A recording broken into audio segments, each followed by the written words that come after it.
everybody. Welcome to week 2 of 12 weeks of home ownership. I am super excited today. I have my girl Amy here, the mortgage girl boss, as she is known on Instagram. And she is going to give us the goods. You remember how in college you had your prerequisites? This is your prerequisite for purchasing a home, because Amy is going to give us Lending 101. All right. So first, Amy, tell us a little bit about yourself, how long you've been in the mortgage world, why did you get in, and all that good stuff. All that good stuff. Well, thank you so much, Tamara, for having me. 12 weeks to home ownership is going to be lit, you guys. Thank you for joining us in the second week. Again, my name is Amy Minnis. I go by the Mortgage Girl Boss, and I have been in mortgage lending since 2015, which is mind-boggling to me. So I'm a senior loan officer with Hometown Lenders, and I would say my passion in this industry is helping women of color specifically achieve homeownership. I'm going to, of course, help everyone, but that's really where my passion lies. I love helping women achieve homeownership. We can do absolutely anything. And I'm really big on educating our clients as to what their options are. I never want to throw someone into just one scenario. I like showing them different options. I like figuring out what your goals are financially and where do you see yourself in 5 years? Because I'm going to put together your mortgage options to match what those goals are. That's awesome. And I just listened to a podcast last week, shout out to Rents and Gems, and they were saying how women are like surpassing men in home ownership. So shout out to all the girls out here, girls rock. So let's jump right into it. Lending 101. What is the process? First, is it free? Does it cost to like apply for a mortgage? I know that's kind of, the first step, and people are scared to go to the lender. What I will say is stop listening to people who don't give you the money. Okay. Always they say, well, I need to do this. My mom told me I need to do this. My brother, my cousin told me I need to do this.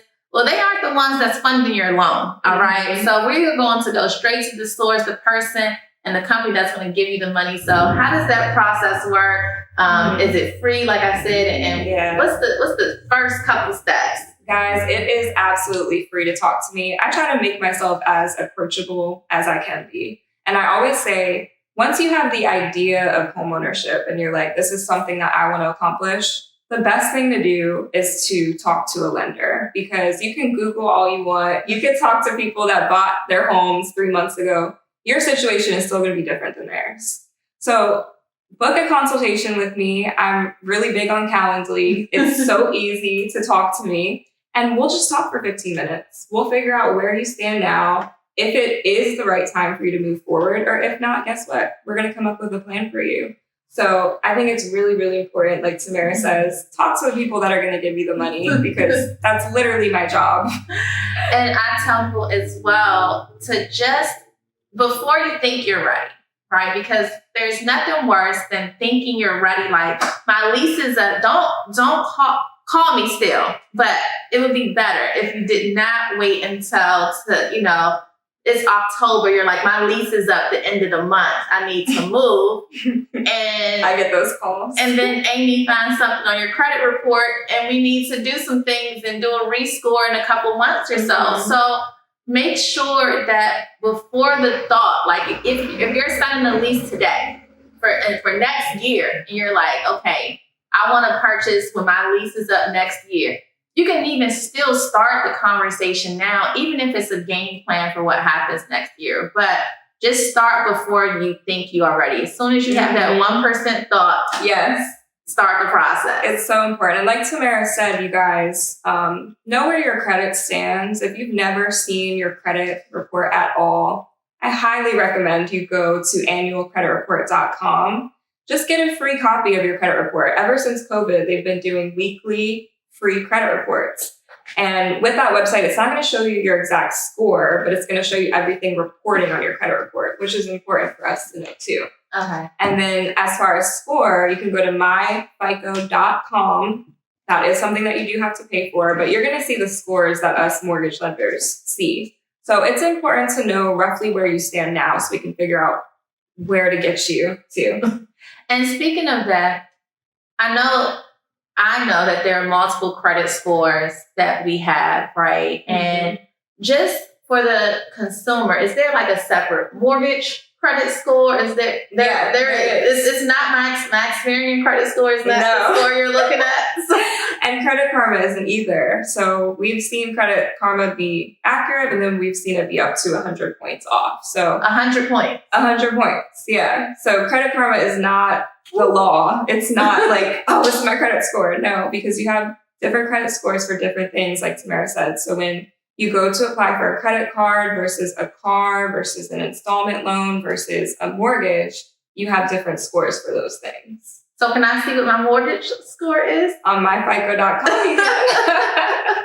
Okay, so on myfico.com, you can see what your mortgage score is, and make sure you definitely take advantage of that, because you do not want to look at a score and it's 100 points off, and it's just not accurate. All right.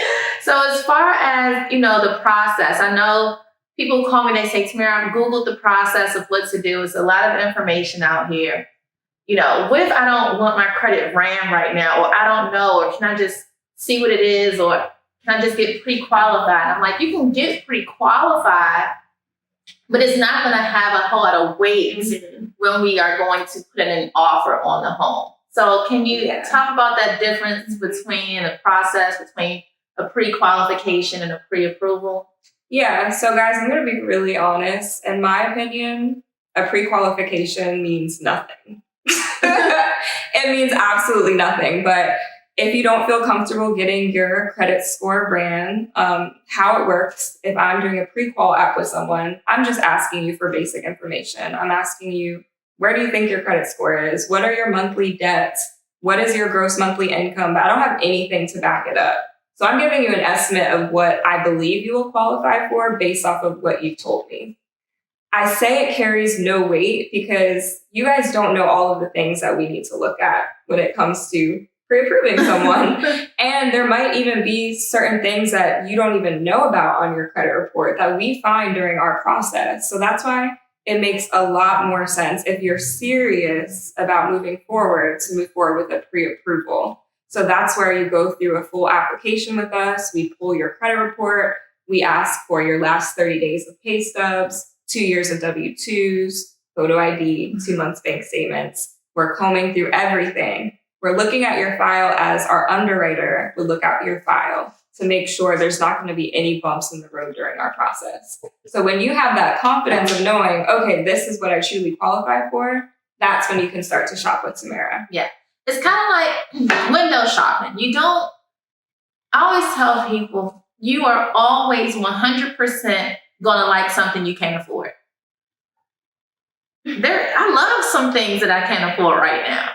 But knowing what your purchase power is and knowing your lane of where you need to be in, and like Amy said, the fact that she gives you options, she doesn't only give you options for your loan, she also gives you options for price point, right? Mm-hmm. So if you're approved for $800,000, it doesn't mean that you have to spend $800,000, but at least you know that you can go to $800,000 if that's something that you wanted to do based on the things that you want in your home purchase. Now, if you were approved for $800,000, you can see what the numbers are for 5, 6, 7. I'm okay with starting at 5, but if your taste is in 800s and you don't want to do the renovations to get to that taste point, then you may have to up it. But at least you know what your options are, and that's why I love working with Amy, because she just doesn't give you, here's your number. Mm-hmm. Well, I like options, right? We like to see what's available to us on our plate. Right. So, Amy, can you tell me the difference between the type of loans? Of course, I'm sure as you guys are doing your own research, you see what FHA, conventional, VA, and all these different types of loans and bank statement loans. We won't talk about the, I guess those are called non-conforming. Exactly. Yeah. Non-conforming loans. I know a little something. We'll talk about the conforming loans, but can you touch base on those conforming loan types? Yeah, so the traditional loan types that you're going to be able to see are 1, FHA, which is really popular for first-time home buyers. 2, you have your conventional loan products, and that's your Fannie Mae and Freddie Mac, which I'm sure you've heard of those terms before, but you probably have no idea who those agencies are. They are the conventional agencies for mortgage lending. Then you have your USDA, which is if you're buying in a super, super rural area. And then you have your VA loans, which is for either active duty military or veterans. And just to touch on the VA loan, because a lot of families of military, they come to me and they're like, oh, my dad was in the military. Will I qualify for a VA loan? And the answer is unfortunately no. The only people that do qualify for VA loans are, like I said, if you're active duty, if you are a veteran or a surviving spouse of a veteran or a veteran spouse. Got it. I just know Freddie Mae sounds a lot like Sally Mae, and I don't like Sally Mae. So. Yeah, so it's Fannie Mae and Freddie Mac. Okay, got it. And so what's the main difference between those types of loans? Like, why would I go with one over the other? That's a great question. So a lot of people ask me, they're like, okay, well, which is better? And the answer is truly, it depends on your personal situation. And that's why it goes back to, don't really ask your friends or people that have gone through the process for advice, because your situation, actually every client situation that I've ever talked to is different. So that's why it's so important to talk to a mortgage lender that's going to explain these things to you. But to go back to her question, so your FHA, USDA, and VA, they're all government products. And FHA is popular because, one, the minimum down payment requirement is 3.5% of the sales price of the home. So that's great. Right. But with the FHA loan, you do have to occupy the home as your primary residence. So there's not any defrauding going on over here, you guys. You can't do an FHA loan and say, no, this is going to be an investment property. You have to live in that house for at least a year. Yes. Then after that year, you can rent it out if you want to and move on to another house. And FHA gives you 60 days to move into that house. That's a good point. Yeah. So after you close, you are promising, when you sign those hundreds of papers at closing, you're promising that you're going to occupy that home within 60 days of you closing. So keep that in mind, you guys. Yes. But another reason why FHA is so popular is because they make financing easy for the average person. So they do allow for lower credit scores. They allow for us to have higher debt to income ratios. So a lot more people can fit in the box of qualifying for an FHA loan. Okay. So when you said credit scores, I know that made a couple of you guys jump a little bit. So what is the, what would you say the credit score requirement is? So it depends on the lender, but lenders can typically go down to a 580 credit score. Ooh. Now, I'm not going to say that's what you should do, because that's like writing your name on the paper in the SATs. Yeah, they go down to a 580, but I wouldn't advise my clients to move forward with that, because you're going to have a way higher interest rate. The underwriting process is not going to be easy. So ideally, we would want to see you guys be at a 620. Ideally, 620. So you can make a plan for 620 if they are at a 580. Exactly, for sure. All right. So then we have your conventional loan products. And with the conventional loan, they also have first-time homebuyer options, which most people don't realize. So you can actually do a conventional loan and put as little as 3% down. But with conventional loans, it is a little bit tougher to qualify for. They do want to see higher credit scores and lower debt to income ratio thresholds. All right. And USDA, a lot of people don't talk about USDA, but there are certain parts further out.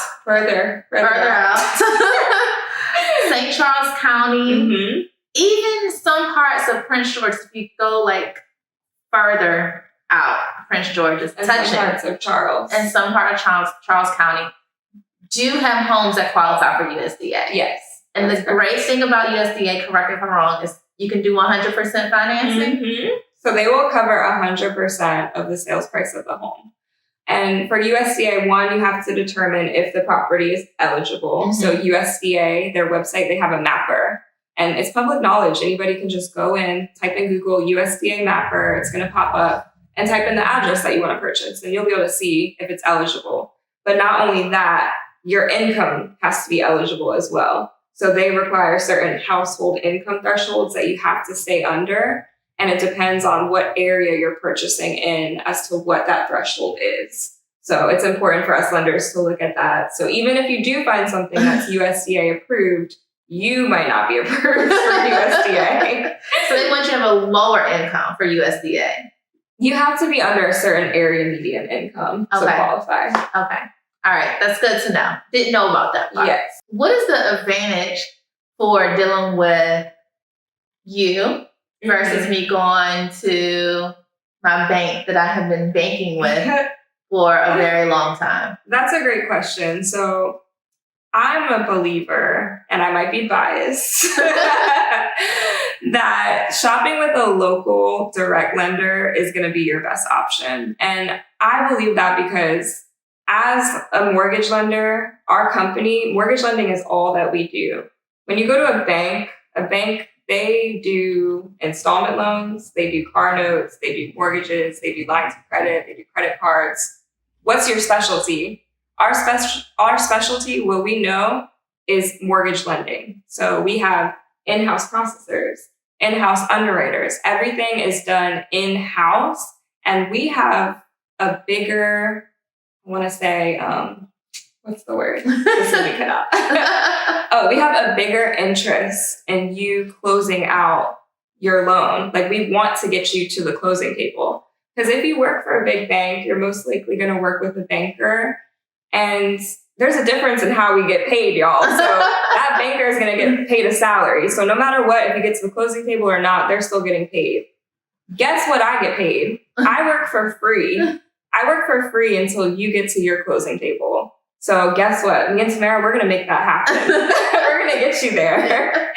So, absolutely. And if you looked at my documents that I sent you all last week, it talks about the fact that I'm not against whatever makes you comfortable, because at the end of the day, it's your money.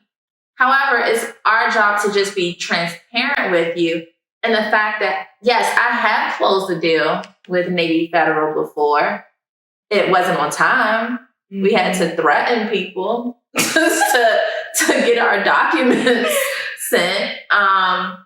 And the communication process just may not be as, the communication may not be as seamless as it is with someone who has a vested interest in your closing. So at the end of the day, again, it is your money, but don't automatically just assume that you have to go with that big bank because you've banked with them, or you have your credit cards with them, so it's just easier to have everything there.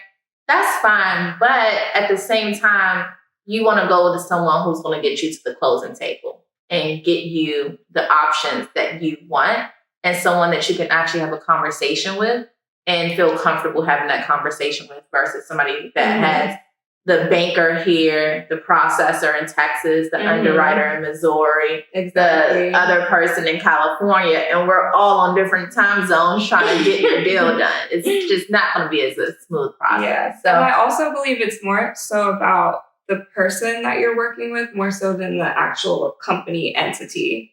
Because I am an advocate for my clients. If you're my client, I'm on your team 100%. And I think that as you're shopping for a mortgage lender, like, really interview the person that you want to be working with. Look up their reviews. Ask if maybe you can talk to past clients that's worked with them, because picking your lender and picking your real estate agent is one of the most important things you're going to do during your home buying process. Yeah, you want to make sure you have a good team. And, we're not biased, but we may be the best team. But, exactly. But yeah, thank you guys so much for tuning in to Lending 101. I hope that was some great information for you. I'm actually going to have Amy come back next week to talk about debunking some myths of home ownership. So I'm also super excited about that, because I know you guys have been hearing some things, and I really want those things to just be done, nipped in the bud, right, as we say. So again, take a look at your documents that were sent to you guys. Thank you for tuning in. Make sure you hit subscribe if you're watching on YouTube. And I'll talk to you guys soon. Bye.